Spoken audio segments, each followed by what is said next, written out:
Bonjour à tous, bienvenue pour ce bulletin numéro 85 de la Web TV de Veille Stratégique. Nous sommes aujourd'hui donc le jeudi 30 janvier et nous démarrons l'enregistrement à 8h59. Alors aujourd'hui, au menu, comme d'habitude, une petite revue de l'actualité internationale. Notre point sur la situation en Ukraine. L'Ukraine est au cœur de l'information comme d'habitude, même si en ce moment la télévision, encore une fois, au gré des volontés de propagande, on n'en parle pas forcément autant que les semaines précédentes. On va faire un point sur ce qui se passe en République démocratique du Congo et puis on finira par la situation en Palestine, au Proche-Orient en général. Alors en ce qui concerne donc l'actualité internationale, on a relevé quelques petits éléments intéressants sur le plan diplomatique, avec notamment la visite du vice-premier ministre Dimitri Patrouchev, donc le fils du patron du SVR russe, des services extérieurs de la Fédération de Russie, qui donc est allé en Algérie pour rencontrer le président algérien Tebboune, afin de discuter de la coopération entre les deux pays dans divers domaines. Alors on sait que ce qui est probablement au menu de ces discussions, pas forcément au point qu'elle soit évoquée publiquement, il y a la possibilité pour que la marine russe utilise notre ancienne base de Mersel-Kébir pour avoir un point d'ancrage en Méditerranée, puisque vous le savez, en ce qui concerne Tartous et Latakié, la situation semble aller vers le fait que les Russes vont s'en aller en mars prochain. Pour le moment, on en est là. Les Syriens auraient eux-mêmes évoqué cette affaire. Alors on va y revenir pour comprendre pourquoi je dis aurait évoqué cette affaire.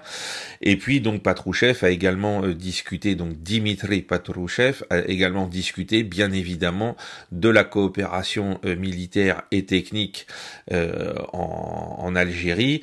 Vous savez que là-bas les Russes ont laissé le général Sorovikin comme interlocuteur privilégié de l'armée et de l'ensemble des services de défense algériens pour mettre en place une coopération la plus étroite possible, et notamment par rapport à toute la problématique de ce qui se passe au Sahel, où le fameux Africa Corps de Wagner opère contre les djihadistes qui étaient d'ailleurs il y a peu encore combattus par l'armée française.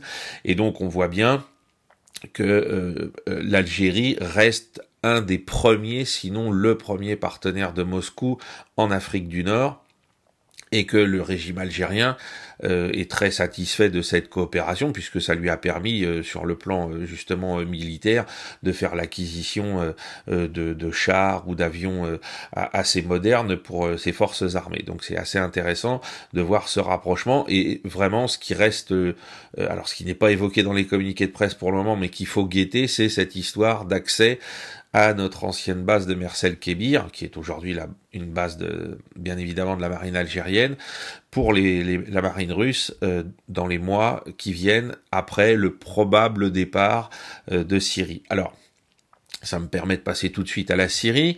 Alors, en ce qui concerne la Syrie elle-même, on a eu donc une suspension de la constitution donc hérité de l'époque des Assad qui a été prononcée. Tous les groupes armés ont été dissous et on a un nouveau président de transition, Ahmed Al-Chara.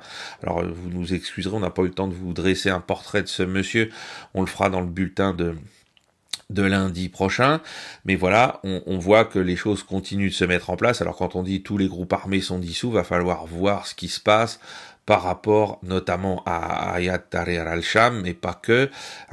Qu'est-ce qui va advenir? Est-ce que cette décision s'applique aux forces kurdes notamment? Est-ce que ça s'applique à d'autres petits groupes de résistance qui étaient contre Assad, mais qui n'étaient pas sous la bannière autrefois d'Al-Qaïda? Ça va être très intéressant de surveiller la mise en place de cette dissolution.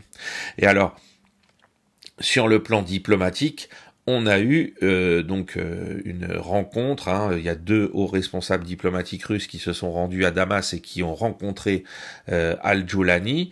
Et donc la Syrie a demandé à la Russie officiellement de corriger les erreurs du passé.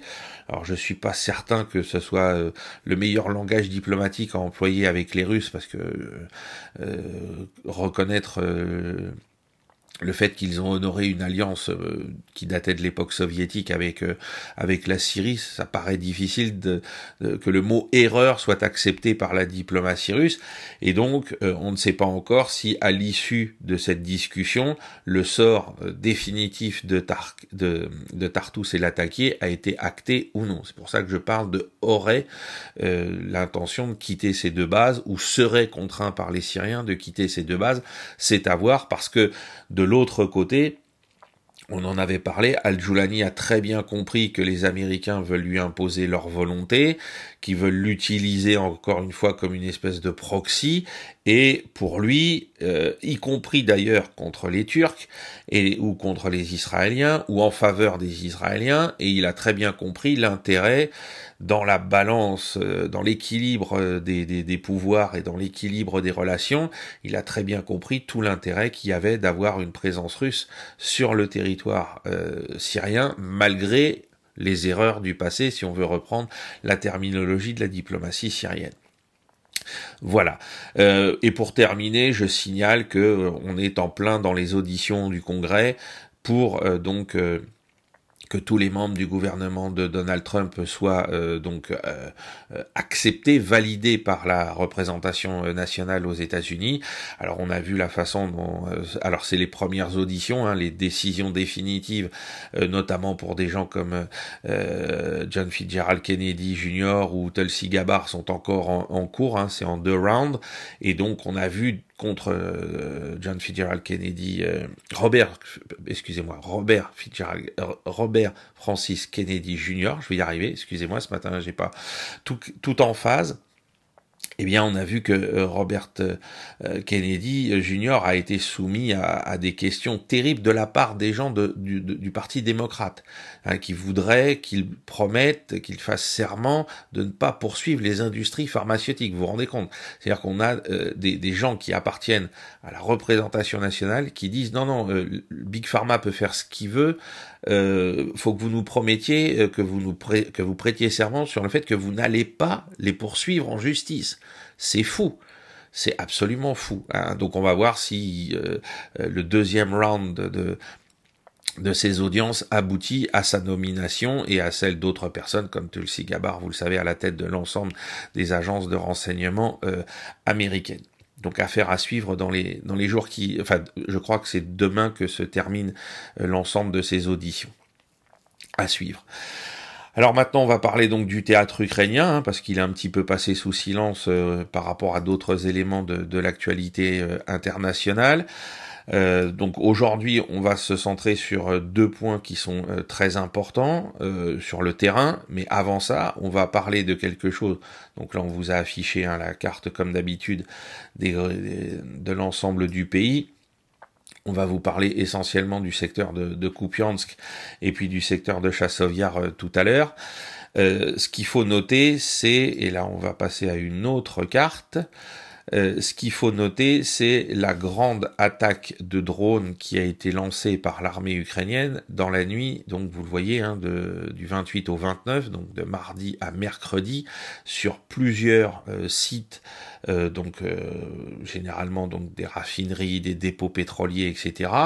Il y a eu plusieurs centaines de drones ukrainiens qui ont été abattus par la DCA, mais surtout, ce qui est notable, et ce qui montre que les Ukrainiens, je crois c'est marqué 104 drones qui ont été abattus, pour être précis, par la DCA russe, et surtout, on vous l'a encadré en rouge au milieu de la carte, c'est qu'il y a des drones ukrainiens visaient la centrale nucléaire qui est proche de Smolensk. Donc là, on se demande encore une fois à quoi jouent les patrons, les parrains de l'Ukraine, en permettant à l'Ukraine de laisser ce genre d'attaque avoir lieu. qu'on vise les raffineries de pétrole parce que bien évidemment ça peut porter des coûts à l'économie russe, des coûts momentanés, hein, pas des coûts sur la longue durée, mais des coûts momentanés, ça peut gêner l'approvisionnement des unités ensuite sur le terrain si vous êtes sur des dépôts qui sont proches du front, ce genre de choses. Très bien, mais la centrale nucléaire civile, avec les risques qu'on connaît, et en plus, voilà, là, même si c'est du côté de Smolensk, hein, vous le voyez, c'est pas très loin en termes de kilométrage par rapport à la frontière entre l'Ukraine et la Russie. On se demande si le but, c'est pas l'autodestruction, parce que si vous frappez une centrale nucléaire aussi près de vos propres frontières, avec le risque que des vents dominants vous rabattent la poussière radioactive sur votre propre pays. Hein, les frontières de l'Ukraine et de la Russie en termes de radioactivité, c'est pas comme celle de la France et de l'Allemagne au moment de l'accident nucléaire de Tchernobyl, où on avait arrêté, vous le savez, la magie française, on avait arrêté les particules, enfin c'est ce qu'on avait voulu nous faire croire. Là c'est extrêmement grave, c'est-à-dire que c'est un risque bien sûr pour la population immédiatement aux alentours de la centrale, pour la population russe bien sûr dès le départ. Vous voyez aussi que c'est situé juste à côté de la Biélorussie, et ça peut donc aussi être un problème pour l'Ukraine. On voit que c'est des attaques qui sont complètement désespérées. On fait pas ça dans l'idée de protéger sa propre population, hein, c'est pas possible, c'est pas cohérent. Donc voilà, ça, je suis très étonné que tout ça ne soit pas arrivé avec perte et fracas sur les plateaux télévision. On est encore en train d'essayer de nous faire croire que la volonté d'Emmanuel Macron, donc de finalement vraiment livrer les fameux Mirage 2005, oui 2000-5 pour le printemps va changer la donne. Je crois qu'on parle de 6 appareils, 6 avions. Bref.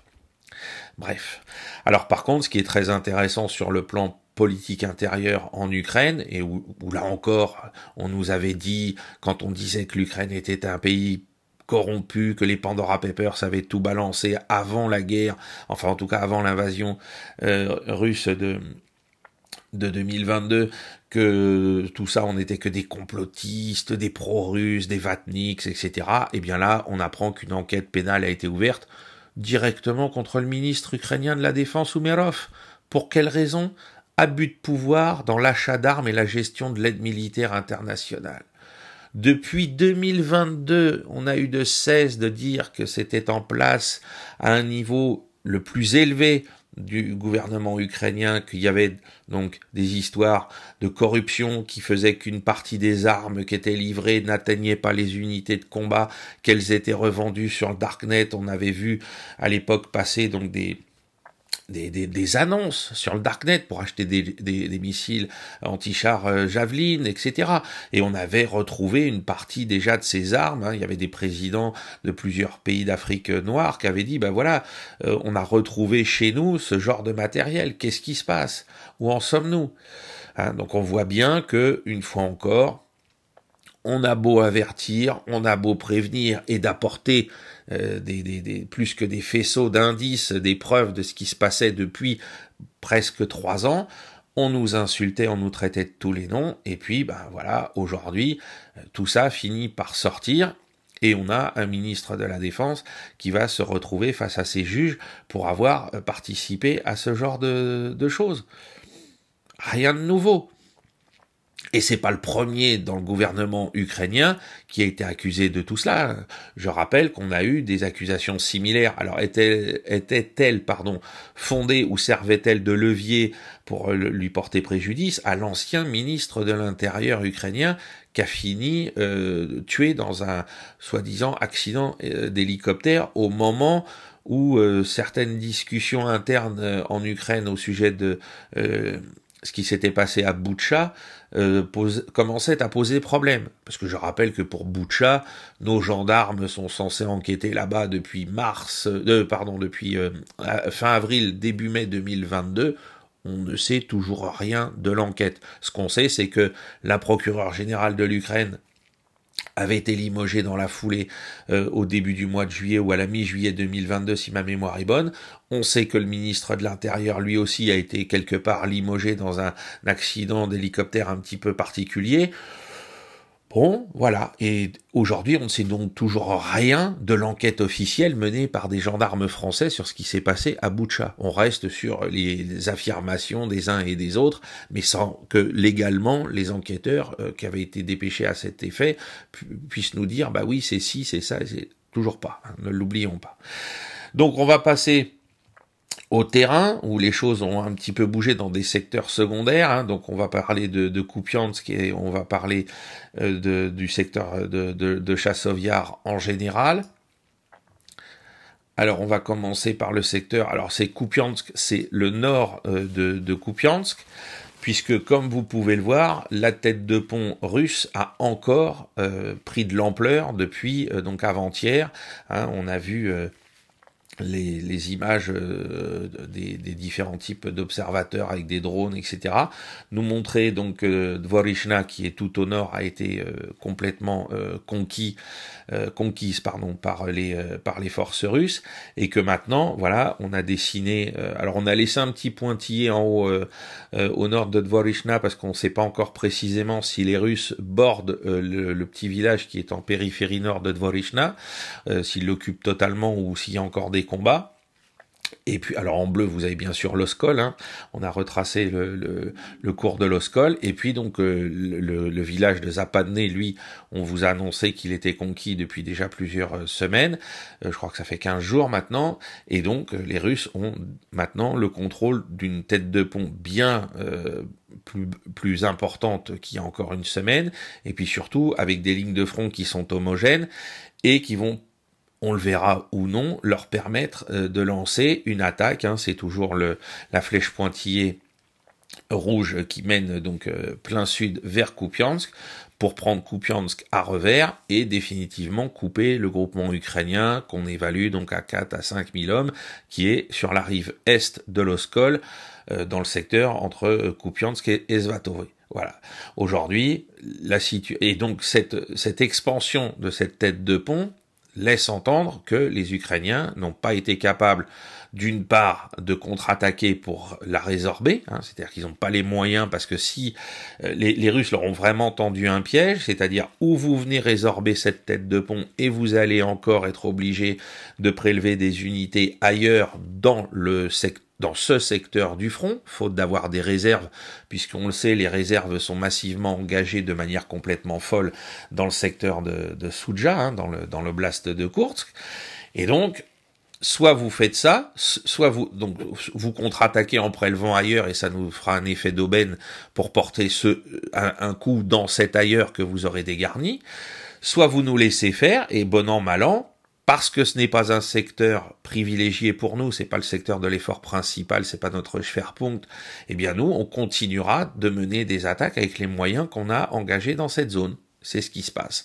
Maintenant, reste à voir, c'est ce que je vous dis depuis plusieurs semaines, reste à voir si à un moment donné, les Russes basculeront leur Schwerpunkt dans cette zone, parce qu'ils considéreront qu'ils l'ont suffisamment modelé en termes de front, en termes de reconstruction de ponts sur l'Oskol, etc., pour se jeter dans une offensive d'envergure depuis cette tête de pont, parce que cette tête de pont menace à la fois, bien évidemment, immédiatement Kupiansk par le nord, mais elle peut aussi permettre, à partir de Kupiansk, une fois que vous aurez remis la main sur Kupiansk, vous pouvez aussi, non pas simplement donc envelopper toutes les défenses ukrainiennes en fonçant plein sud vers même Izium, hein, certains peuvent imaginent même que Izium pourrait être l'objectif, hein, donc là ça serait vraiment les unités qui sont à Seversk, à Liman, etc., ou même à Slaviansk seraient dans des difficultés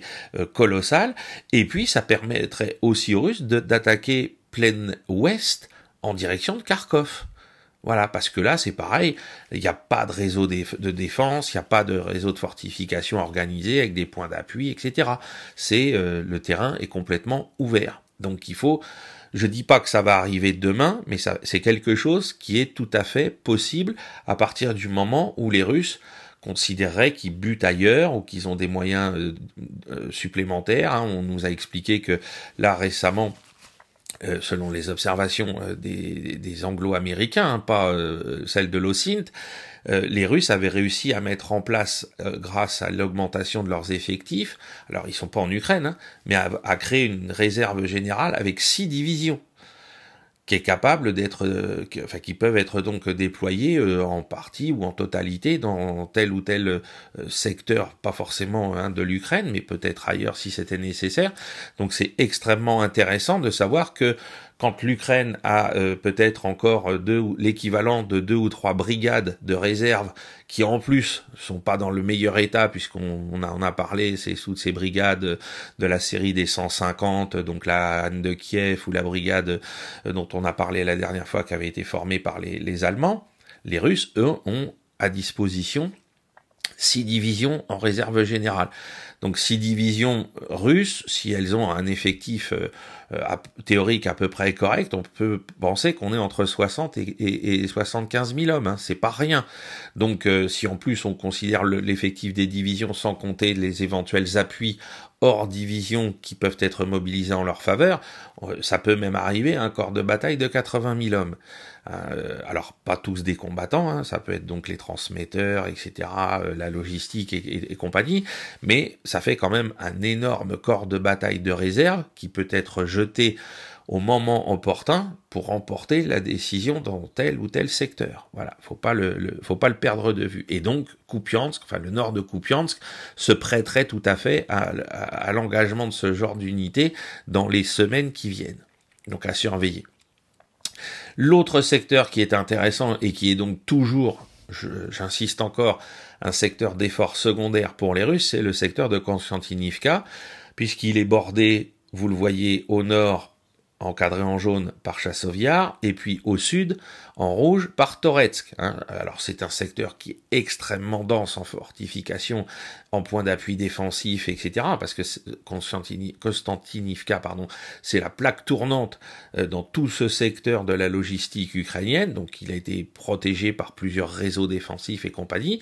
Mais aujourd'hui, la chute de Toretsk, il y a quelques semaines, le 13 janvier, il y a des gens qui sont venus me dire « Ah ben non, mais c'est tombé que la semaine dernière ». Alors c'est parce que le comptage de ce qu'est Toretsk a changé, semble-t-il, en fonction des observateurs aussi. Il y en a qui considéraient la ville et ses limites administratives, et il y en a qui considèrent la ville et sa banlieue industrielle qui est hors les murs, en termes administratifs une fois encore. Donc, dans ce qui est le territoire administratif de la ville de Toretsk, la ville est tombée le 13 ou 14 janvier dernier, et effectivement, la périphérie industrielle a été conquise la semaine dernière. Je clarifie par rapport à certaines interrogations de votre part, que ce soit sur différents canaux, pas seulement dans les commentaires, mais aussi beaucoup on en a parlé sur X.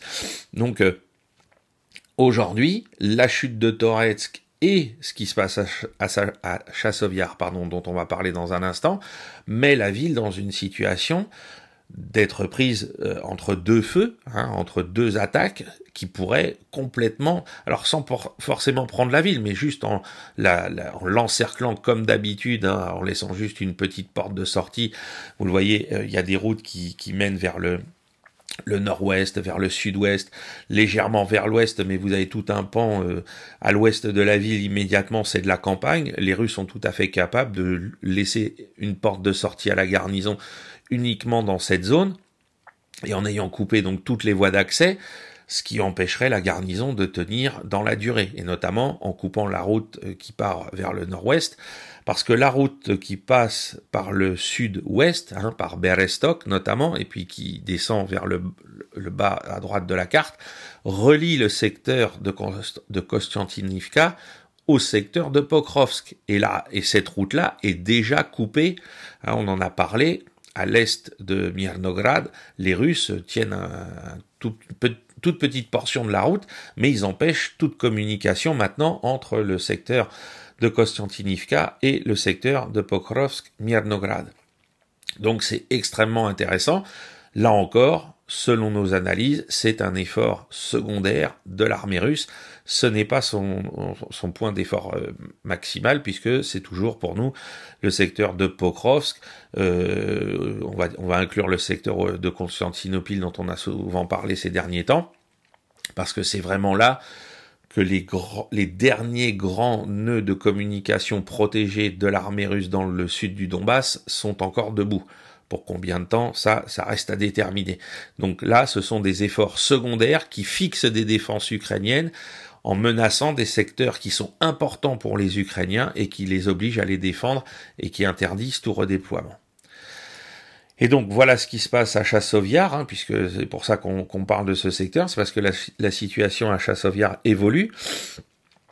Alors en haut, en haut à droite, à gauche pardon de la carte, vous le voyez, on a eu une contre-attaque ukrainienne. Alors tout ça est en pointillé parce qu'elle n'a pas permis de tenir complètement le terrain. Hein. Il y a eu un mouvement d'aller et retour. Hein. Les Ukrainiens ont progressé et puis ils ont été à nouveau chassés de cette zone. Donc ils avaient progressé jusqu'à la ligne en pointillé bleu et ils ont été repoussés de nouveau par les unités russes. Hein. De mémoire, c'est les paras russes qui sont à l'œuvre dans le secteur. Et puis vous le voyez, donc il y a eu une nouvelle avancée qui met encore plus en difficulté les unités ukrainiennes qui tiennent donc ce qui reste du secteur central d'habitation de Chassov-Yar. Hein. Donc là où vous voyez le petit caddie là qui marque la présence d'un ancien magasin. Eh bien voilà, on a mis en pointillé les avances. Alors, j'ai mis des pointillés parce que il y a des observateurs OSINT qui font fluctuer plus ou moins cette ligne-là en disant que c'est la zone grise, d'autres qui disent que tout le terrain a été conquis, qu'on a les preuves avec des vidéos qui ont été faites par les drones d'un camp ou de l'autre. Alors, par prudence, pour éviter qu'on vienne encore me traiter d'assassin d'enfants, admirateur de Vladimir Poutine, qui fait de la propagande, on a préféré faire ça, même si il y a quasiment tous les canaux d'information, y compris ukrainiens, qui, à la date d'hier soir, quand on a fait cette carte, valident le fait que ce terrain est bien en possession fermement et définitivement, enfin pas définitivement, mais en tout cas tenu fermement à l'heure qu'il est par les forces russes, ce qui fait que ce qui reste de la garnison au centre de la ville va se retrouver dans des difficultés, on en avait parlé il y a 15 jours, pour là encore s'évacuer. Ça va être très compliqué pour eux parce que les voies d'accès qui leur permettent maintenant de sortir, hein, vous le voyez, l'espèce de tache bleu-gris qu'il y a juste au milieu de la carte, c'est un lac. C'est un lac. Donc les moyens de passer de part et d'autre de ce lac pour s'évacuer, ils sont quasiment nuls. Et en tout cas, s'il reste encore, ce dont je doute fort, des véhicules de quelque nature que ce soit aux forces ukrainiennes qui tiennent ces pâtés de maison, ils pourront pas passer sans se faire voir, d'une part, hein, et en plus, le terrain n'est absolument pas favorable. Il y a des risques de s'embourber ou ce genre de choses, donc faut se dire qu'une fois encore, on a dit aux Ukrainiens qu'il fallait tenir ce secteur à tout prix. On se demande bien pourquoi. Alors, certains ne cessent de dire, mais oui, mais c'est pour reconstruire des lignes de défense derrière. J'insiste encore, le matériel du génie dont dispose l'armée ukrainienne aujourd'hui pour mener de telles opérations, il n'est pas suffisant. Voilà, ça veut pas dire qu'ils peuvent pas creuser un fossé anti-char, mais ça veut dire que globalement, ils n'ont pas les moyens de refaire des réseaux qui, comme on en parlait il y a un instant, sont installés autour de Kostiantynivka pour en faire une véritable forteresse. Ça n'est pas possible. Voilà. Donc il faut surveiller ce secteur. Alors on vous met pas de carte aujourd'hui sur tout le secteur, donc Pokrovsk, Mirnograd, ou sur le secteur de Andrivka, etc., parce que les combats n'ont pas, il n'y a pas eu de modification substantielle de la ligne de front. Donc voilà ce qu'on pouvait dire ce matin sur le front de l'Ukraine. Alors, avant de passer à ce qui se passe en République démocratique du Congo, j'en profite donc encore une fois pour vous remercier de votre fidélité, vous remercier de partager cette vidéo, de continuer de nous apporter des commentaires, des questions. N'oubliez pas la règle que à laquelle j'aimerais vous soumettre, c'est que quand vous nous affirmez quelque chose qui va à l'encontre de ce qu'on vient de dire ou qui complète ce qu'on vient de dire dans la vidéo, mettez le lien. Parce que un propos n'a d'intérêt que s'il est étayé par des preuves, hein, entre guillemets. Donc si vous nous dites, Monsieur Ferreira, là, il s'est passé ça, c'est plutôt ci, c'est plutôt ça, c'est que vous l'avez lu quelque part, donc mettez le lien qu'on puisse nous récupérer ces informations, qu'on puisse éventuellement publier ça sur le blog de Veille Stratégique, sur mon compte X ou sur notre chaîne Telegram pour informer les gens en disant bah voilà, en fait on a des informations complémentaires qui vont à l'encontre de ce qu'on pensait savoir, etc., ou qui complètent ce qu'on pensait savoir.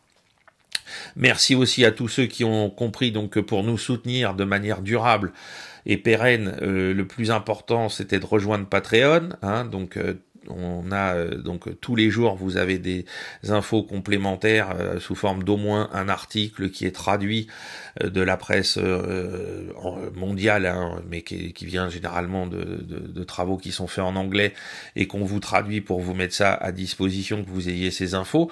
Notamment on a passé on passe pas mal d'infos sur tous les tests qui ont lieu en ce moment depuis le début de l'année par l'armée nord-coréenne au niveau de ses forces de missiles. Ce qui est absolument hallucinant, c'est que tout ça ne fait l'objet d'aucune information dans la presse ou dans les médias de grand chemin, vous l'aurez remarqué. C'est-à-dire que on peut vous affirmer sans preuve aucune qu'il y a des Nord-Coréens dans l'oblast de Koursk et qui se battent à Souja, hein, où la seule peut-être présence qu'on peut comprendre, ce serait celle de spécialistes des nouveaux obusiers de 170 mm qui sont arrivés dans le secteur pour aider l'armée russe dans ses appuis-feu dans les combats. Mais des fantassins jetés en vagues humaines et 10 000, hein, 10 000, on les a toujours pas vus. On ne vous parle absolument pas des tests que mène l'armée nord-coréenne pour améliorer sa force de frappe stratégique avec de nouveaux missiles. Ça, c'est extraordinaire. Donc, on vous traduit notamment ces articles-là sur Patreon pour que vous soyez au mieux de l'information sur ces problématiques-là qui sont bien plus réelles et bien plus intéressantes que les 10 000 fantômes nord-coréens dont on nous serine la tête depuis, je crois, c'est le mois d'octobre ou novembre, non, octobre, depuis le mois d'octobre, pour essayer de nous faire croire qu'il faudrait envoyer nous-mêmes des soldats là-bas. Donc un grand merci à tous ceux qui s'abonnent. Je suis désolé, vous le constatez encore, mais hier soir, mon état ne me permettait pas pour les abonnés Patreon de faire la visioconférence. Je fais tout ce qu'il faut pour que donc on l'a reporté à mercredi prochain. Hein, donc ça fait partie des avantages des abonnés. On a une visioconférence un petit peu plus intimiste pour que vous puissiez me poser plus directement vos questions. Et puis aussi, merci à ceux qui préfèrent, faute, je l'imagine, de moyens financiers, faire des dons ponctuels sur PayPal. On sait et on mesure ce que représente chacun de vos gestes pour vous et vos budgets. Et donc, du fond du cœur, on vous remercie pour votre générosité. Voilà. Alors maintenant, on va passer à la situation en République démocratique du Congo. Alors, vous l'avez probablement, je l'espère, suivi sur Veille Stratégique.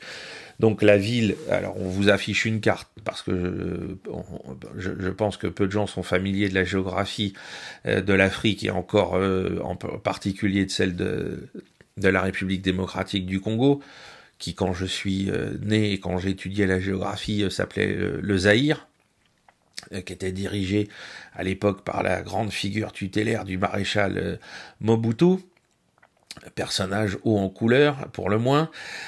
Et donc là, l'ensemble des combats se déroulent dans la région donc du Nord Kivu et du Sud Kivu, et la ville qui intéresse tout le monde depuis plusieurs jours, c'est la ville de Goma. On vous l'a encadrée en rouge, et on vous a mis cette carte pour que vous puissiez tout de suite comprendre pourquoi cette région est au cœur de tensions depuis plusieurs années. Hein. Ça fait maintenant plus de 20 ans qu'il y a une situation de guerre civile qui avait d'ailleurs commencé avant, au siècle dernier, après ce qui s'était passé au Rwanda avec le génocide rwandais au milieu des années 90. Mais on a eu une nouvelle flambée de violence qui n'a quasiment pas cessé depuis 2004 dans cette région donc du Nord et du Sud Kivu. Pourquoi ? Parce que là, comme vous le voyez, c'est une carte de tous les gisements géologiques d'or, de coltan, de cuivre, de diamants, et donc vous comprenez tout de suite l'enjeu économique de contrôler cette zone. Hein. C'est extrêmement important. Qui contrôle cette zone est assis sur une réserve de dollars presque infini, hein, puisque si vous avez toutes ces réserves d'or, de coltan, et puis il y en a d'autres, hein, là c'est les principaux sites de minerais rares qui sont disponibles dans cette région, donc ça fait la convoitise de tout le monde, et bien évidemment des voisins, et en particulier du Rwanda, puisque le Rwanda, depuis la fin du génocide, est dirigé par Paul Kagame, et que Paul Kagame, c'est la créature de Londres et Washington, hein, qui a tout fait pour sortir le Rwanda de l'influence française, qui, avec l'aide des anglo-saxons, et qui aujourd'hui, depuis 20 ans, alimente la guerre à sa frontière. Hein, vous le voyez, Goma est situé juste à la frontière entre la République démocratique du Congo et le Rwanda. C'est pour ça que c'est une cible importante qui vient de tomber aux mains des rebelles du M23. Hein. Le M23, c'est un mouvement qui a vu le jour je reprends mes notes, hein, vous m'excuserez parce que je suis pas un familier qui a vu le jour en 2009. Hein, qui n'était pas d'accord avec les accords de paix qui avaient été trouvés entre le gouvernement et les factions rebelles qui étaient en situation de guerre civile donc depuis 2004. Et donc le M23 est complet, c'est le proxy, hein, c'est le proxy rwandais, puisque on sait aujourd'hui que dans Goma, c'est pas seulement le M23 qui a pris le contrôle de la ville, mais il y a aussi des soldats rwandais, que le M23 est armé de pied en cap par l'armée rwandaise, formé par l'armée rwandaise, et tout ça sous l'œil attentif de conseillers militaires anglo-saxons.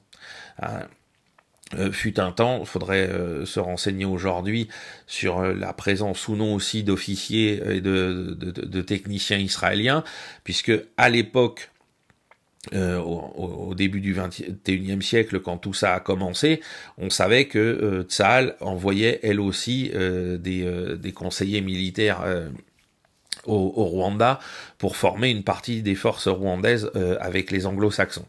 Voilà, donc ça c'est la situation globale. C'est pour ça que cette zone, la République démocratique du Congo, est un pays qui est fragile par rapport à tous les problèmes qu'il peut y avoir au niveau interethnique et dont les Occidentaux savent mieux que personne profiter et attiser pour créer des dissensions et donc pour pouvoir facilement mettre la main sur les ressources économiques. Hein, c'est un peu le même système un peu partout en Afrique noire. Et donc le Nord Kivu et le Sud Kivu n'ont pas échappé, bien évidemment, aux visées occidentales, d'autant plus que la République démocratique du Congo a des relations économiques de plus en plus importantes avec la Chine, et que tout ça, c'est pour éviter que les Occidentaux se fassent voler la vedette par des entreprises chinoises pour assurer l'extraction de tous ces minerais et d'en tirer profit. Faut comprendre le contexte général. Alors aujourd'hui, il faut également comprendre que Goma, c'est une énorme ville, hein, qui fait plus de 780 000 habitants, hein, c'est colossal. Donc aujourd'hui, la situation semble apaisée dans la ville. Le M23 et ses porte-paroles ne cessent de dire que l'ordre règne, qu'il n'y a pas d'exaction, qu'il n'y a pas de vol, de pillage ou ce genre de choses. Alors c'est sûr que pour leur image et pour justifier le fait qu'ils aient pris avec l'aide des forces rwandaises une ville de cette importance, ils ont tout intérêt à soigner leur image de marque et la fuite ou non d'images qui pourrait prouver qu'il y a des exactions, qu'il y a des vols ou des destructions, ce genre de choses. Néanmoins, la présence des forces rwandaises fait que c'est une violation du droit international. C'est une invasion du pays.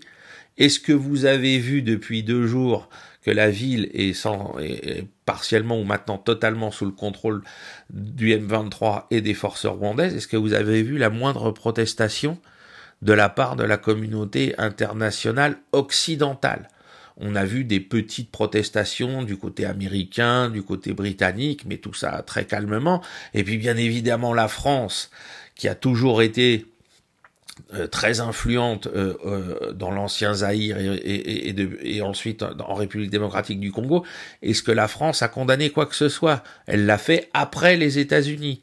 Et c'est pour ça que notamment On a assisté avant-hier à des scènes d'émeutes à Kinshasa, donc à plusieurs milliers de kilomètres, puisque le Zaïre est un pays immense qui recouvrirait à peu près, on va dire 40% de la France, de l'Allemagne, etc. réunis, plus une partie du nord de l'Italie. Enfin, c'est vraiment, je crois que c'est 5 fois la France au total. Hein. Vous me corrigerez si je dis une bêtise. Enfin, donc là, on est à la frontière au nord-est du pays. Et donc on a eu des émeutes à Kinshasa, dans la capitale, à l'autre bout du pays, contre nos ambassades.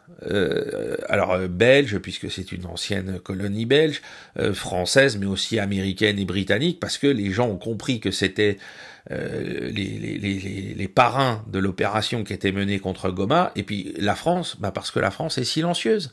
Et parce que la France, depuis que Emmanuel Macron est arrivé au pouvoir, elle ne cesse, alors je pense que ses prédécesseurs étaient à peu près dans la même logique, ne cesse de soutenir Kagame, au lieu de soutenir le gouvernement de la République démocratique du Congo, qui est depuis toujours en contact, c'est pas une alliance, mais qui est toujours en contact avec la France, qui a une proximité avec la France, au lieu de continuer ce qui a été fait à l'époque avec Mobutu.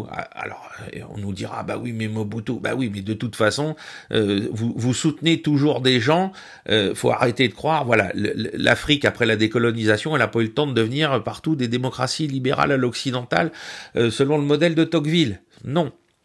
Donc vous soutenez toujours des types auxquels vous pouvez toujours reprocher quelque chose. Et donc là, aujourd'hui, eh bien la France, elle est complètement inféodée à la position anglo-saxonne. Et Macron ne cesse de dire du bien de Kagame, du Rwanda, etc. Alors que le Rwanda nous vomit, que Kagame se fout de nous dès qu'il en a l'occasion, et que, je le rappelle, Kagame a signé des accords avec la Grande-Bretagne pour récupérer des réfugiés qui arrivent en Grande-Bretagne. Hein. Vous savez, les pauvres gens qui essayent de passer en Grande-Bretagne en franchissant la Manche depuis Calais, ou ailleurs, hein, Ouistreham, ou ce genre d'endroit, et de rentrer illégalement au Royaume-Uni. Il y a un accord entre le Royaume-Uni et le Rwanda pour les envoyer là-bas, dans des camps. Voilà ce que c'est, entre autres, parce que s'il fallait faire tout l'historique de ce qu'a fait Paul Kagame, ça prendrait une émission spéciale. Alors je vous renvoie aux travaux, notamment de Pierre Péan, paix à son âme, mais aussi plus récent de Charles Onana, sur à la fois la nature et la réalité de ce qui s'est passé pendant le génocide, et la réalité et la nature de ce que fait Paul Kagame dans la région depuis plus de 20 ans. Et pour qui il bosse, et pour les intérêts de qui. C'est très très important. Alors vous avez eu bien sûr des réunions formelles des grandes institutions internationales, à commencer par l'ONU, les organisations africaines, etc. Mais tout ça, bon, c'est des paroles pour le moment. Et surtout, alors bon, il y a des gens en Angola, par exemple, qui eux ont dit on va mobiliser une armée pour aller se battre là-bas avec nos frères congolais pour empêcher le M23 et le Rwanda de poursuivre son invasion. Mais vous avez pas vu, comme on l'a vu avec l'histoire de l'Ukraine, et c'est là qu'on voit encore toute l'abjection de la position occidentale, quand on attaque l'Ukraine, quand la Russie entre en Ukraine, c'est une invasion, c'est les méchants, c'est Hitler qui revient, etc., etc. Ok. Et dans la même logique, bien évidemment, là vous avez un pays qui est le petit toutou, le petit caniche des États-Unis et des intérêts britanniques et américains, qui vient et qui participe à l'invasion d'un pays souverain.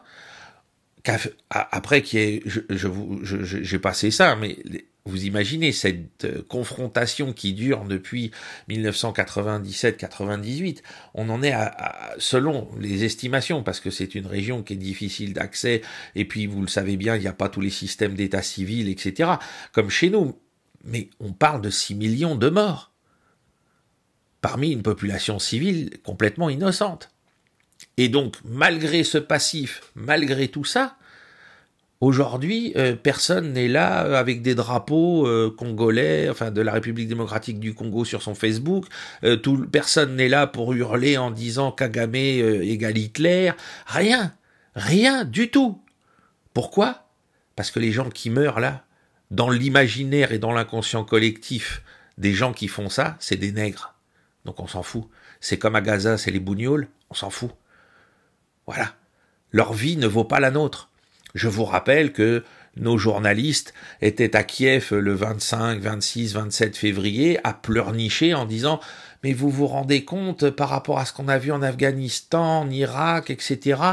Là, ils tuent des gens comme nous. » Hein, ces scènes-là, on les a vues sur LCI, BFM, etc., de la part des correspondants qui étaient sur place. Parce que bien évidemment, ce que ça sous-entendait dans cette déclaration d'un racisme abject, c'est que les gens que vous aviez vus mourir à Kaboul, que vous aviez vus mourir à Mossoul, à Bagdad, etc., c'était pas des gens comme nous. Parce que c'était pas des blancs. Magnifique. Et donc une partie, il y a deux pôles qui nous permettent de comprendre la chape de plomb, le silence médiatique qu'il y a autour de ça, et surtout le silence diplomatique. Hein, c'est-à-dire que là, on a Barrot qui fait des petits moulinets en disant si Trump il a envahi le Groenland et que le Danemark nous appelle au secours, on enverra un corps expéditionnaire au Groenland. Mais là, pour envoyer quelqu'un tirer la sonnette d'alarme et ne serait-ce que tirer la sonnette d'alarme, je parle même pas de déployer des unités de l'armée française là-bas, hein. Parce que de toute façon, on est tellement mal vu maintenant là-bas à cause de ce qu'a fait Emmanuel Macron qu'on n'a aucun intérêt à aller là-bas. Mais sur le plan diplomatique, la France devrait être en pointe pour hurler dans les instances internationales pour dire arrêtons tout ça. Hein, parce qu'on a parlé donc de 6 millions de morts, on parle de plus, l'année dernière, les chiffres de l'ONU, c'est 2,5 millions de déplacés. Et là, on parle à nouveau de près de 300 000 personnes qui ont été jetées sur les routes. Mais tout ça dans l'indifférence générale. Donc d'une part, parce que ce sont les intérêts des anglo-saxons et de leurs proxys qui sont en cause, et puis de l'autre part, parce que, comme je viens de le dire, ce sont des nègres. Qui s'intéresse à leur vie? Qui s'intéresse à tout ça? Hein? C'est absolument abject. C'est exactement comme ce qu'on a vu donc avec la différence entre l'Ukraine et Gaza. C'est exactement pareil. Il y a les bons morts, ceux qu'on doit montrer pour faire pleurer la ménagère de moins de 50 ans, puis il y a ceux sur lesquels on crache, parce que non pas on les laisse mourir, mais on se tait face à leur souffrance et à la tragédie qui se joue sous nos yeux. C'est abject. C'est pour ça que l'Occident ne peut plus donner de leçons au monde, parce que en faisant cette distinction abjecte, il s'est condamné à ce que sa vision morale soit disqualifiée d'office. D'office. Alors on a vu aussi un dernier élément qui est apparu hier, hein, c'est que vous avez peut-être vu les images sur X ou sur différents réseaux. Il y a donc eu 289 mercenaires roumains qui appartenaient à une société militaire privée, Congo Protection, qui étaient donc alliés de l'armée congolaise, qui se sont rendus aux forces rwandaise, donc ça veut bien dire qu'à Goma il y a des soldats de l'armée rwandaise de manière officielle, et donc ils ont quitté Goma le 29 janvier, hein, donc hier, on a vu les images où ils étaient fouillés, etc. Semble-t-il, il n'y a pas eu ils n'ont pas été molestés, il n'y a pas eu d'exécution ou ce genre de choses. Mais comme le disent certains observateurs, si une telle unité de mercenaires plie bagage et se rend comme ça, c'est que des ordres sont venus de l'étranger. Hein, ils étaient dirigés par un ancien légionnaire français qui avait monté cette entreprise et qui avait vendu ses services au gouvernement de la République démocratique du Congo. Donc voilà, il va falloir suivre tout ça de très près et puis surtout arrêter cette indignation à géométrie variable en fonction d'abord des intérêts qui sont en cause et puis ensuite de la couleur de peau des gens qui sont tués, parce que ça devient mais vraiment à vomir, à vomir. Donc pour terminer, on va passer rapidement, mais on va quand même évoquer ce qui se passe donc entre Israéliens et Palestiniens, et puis aussi avec la situation au Liban. Alors en marge de ce qu'on va voir sur le terrain, il faut noter que, alors j'attends confirmation, j'ai vu passer ça tard hier soir, alors ne m'en voulez pas si l'information n'est pas confirmée ce matin, mais je me jette à l'eau, mais en conscience, Trump aurait invité Netanyahou aux États-Unis la semaine prochaine. Donc là, ça reste, il va falloir déterminer les contours de cette visite et surtout ce qui va en sortir. Alors sur le terrain, donc vous le voyez au niveau de la carte, donc les Palestiniens continuent de rentrer chez eux, on voit plein d'images, alors chez eux, je précise malheureusement pour beaucoup d'entre eux, ils rentrent là où ils habitaient avant. Hein. C'est assez terrible, puisque vous le savez, les destructions sont extrêmement importantes et nombreuses, donc il y a plusieurs convois qui se déplacent vers le nord de l'enclave, puisque la majorité des gens s'étaient réfugiés dans la partie sud. Donc on estime à environ déjà 500 000 personnes, le nombre de gens qui sont revenus du sud et du centre vers le nord de l'enclave. Malheureusement, comme on l'a expliqué déjà lundi, eh bien l'opération Mur de Fer qui est menée par les Israéliens à Jenin et à Tulkarem se poursuit en Cisjordanie, et ainsi que dans plusieurs endroits de Cisjordanie. À Jenin, on a assisté à la destruction de 60 maisons, hein, c'est-à-dire que Israël dit là, il y a un type qui habite là, c'est un terroriste, on l'arrête et on détruit sa maison. Voilà, tout ça est une violation abjecte du droit international le plus élémentaire, puisque je rappelle que les Israéliens n'ont rien à faire en Cisjordanie, ils y sont toute illégalité en termes de droit international, et donc les accrochages avec les Palestiniens se poursuivent, et les arrestations également. Voilà. Et donc il va falloir surveiller ce qui va se passer en Cisjordanie, parce que je vous le dis depuis l'été 2023, c'est le cœur du problème. Gaza, c'était... Ce qui s'y est passé est abject et catastrophique, hein. Ce que je veux dire n'est pas là pour minorer ce qui s'est passé à Gaza, mais dans les objectifs israéliens, pour moi, Gaza, c'est la première petite marche pour essayer d'annexer tous les territoires palestiniens. La grande marche qui est en cours, en filigrane de tout ce qu'on a vu depuis le 7 octobre, c'est de mettre dehors tous les Palestiniens de Cisjordanie et donc de les forcer, par le biais de ce genre d'opération, à se soulever comme un seul homme, à s'en prendre aux colons et à provoquer encore une fois l'émoi international pour justifier qu'on les écrase. Ne l'oubliez jamais. Gardez bien ça en tête. D'autant plus, pareil, information glanée très tard hier soir, sur le fil X de Charles Anderlin, l'ancien correspondant de France Télévisions en Israël, eh bien, il y a un projet de loi qui est passé en première lecture pour faciliter l'acquisition de terres pour les Israéliens en Cisjordanie. Alors, ça ne veut pas dire que la loi est votée, mais ça veut dire que la première phase de vote de cette loi a été franchie, donc à surveiller comme le lait sur le feu. Et puis enfin, pour terminer, donc à la frontière avec le Liban, on a encore des opérations qui ont lieu dans plusieurs villages libanais. Pardon, des opérations qui sont menées par Tsahal, avec notamment donc des chars en appui pour protéger, et puis surtout du matériel du génie, des bulldozers, etc., pour tout détruire, pour que quand l'accord, puisque l'accord de cessez-le-feu a été prorogé jusqu'au 18 février, quant à l'obligation pour Tsahal de quitter la zone, pour que quand les Libanais reviendront, ils trouveront, malheureusement pour eux, comme pour la majeure partie des gens à Gaza, ils retrouveront devant eux des champs de ruines à la place de leur maison et de leur village, ce qui là encore, puisque là on est sur encore une fois l'invasion d'un territoire souverain, d'un pays souverain, on est encore en toute illégalité.